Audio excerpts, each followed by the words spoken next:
Assalamu alaikum dear students, hope you are fine. Today we are going to study Rockman English class 3. Today our topic is uses of until as conjunction.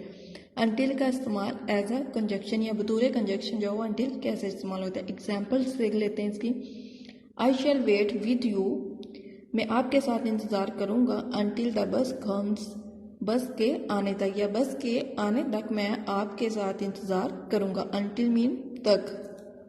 wait here, यहाँ इंतज़ार करो until I come back, मेरे वापस आने तक. मेरे वापस आने तक यहाँ इंतज़ार करो. Jameel will not rest, Jameel आराम नहीं करेगा until he finishes his homework, homework ख़त्म होने तक जमील जो है वो आराम नहीं करेगा. प्लीज़ वेट, बर मेहरबानी इंतज़ार करें until they call your name, जब तक आपका नाम नहीं पुकारते. I will sit here, मैं यहाँ बैठूंगा until you come back, आपके वापस आने तक. आपके वापस आने तक मैं यहाँ बैठूंगा. आई होप सो कि आप लोगों को until एज अ कंजक्शन जो है वो समझ आ गया होगा. नेक्स्ट इसका एक्सरसाइज का ई पार्ट है राइट द लॉन्ग फॉर्म. आप लोगों ने यहाँ पे इसकी शॉर्ट फॉर्म दी गई है, आप लोगों ने इसकी लॉन्ग फॉर्म राइट करनी है. That is, there, they are, she'll, she will, we shall. Next जो है वो हमारा complete the sentences with verbs. आपने सेंटेंसेस को वर्ब के साथ कंप्लीट करना है. Use the correct form of the verb, verb की करेक्ट फॉर्म यूज करते हुए. यहाँ पे कुछ वर्ब दी गई हैं जैसे for example take, call, build, go, sit. First में यहाँ पे हमने जो है वो सेंटेंस की सेंस के हिसाब से जो है वो हमने इसकी वर्ब का यूज करना है, करेक्ट वर्ब यूज करनी है. Many students are dash part in different games, बहुत से स्टूडेंट जो है मुख्तलिफ गेम्स में हिस्सा लेते हैं.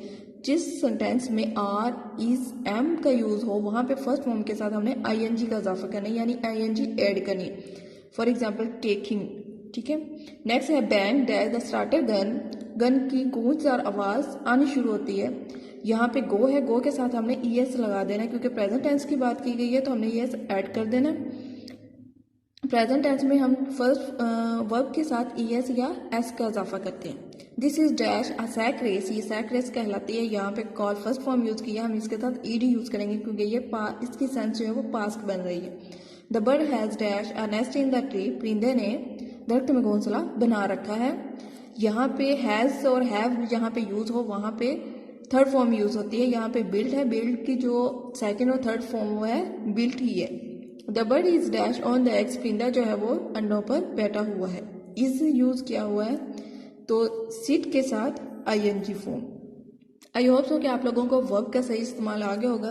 नेक्स्ट जो है वो हमारा टॉपिक है यूजेस ऑफ ऑलवेज. ऑलवेज का इस्तेमाल. We use always in the present continuous tense to talk about something what happens again and again. हम ऑलवेज को प्रेजेंट कंटिन्यूअस टेंस में कोई बात करते हुए इस्तेमाल करते हैं जो बार बार रोनुमा हो, मतलब बार बार हो. Therefore, the meaning of such sentence is like simple present tense.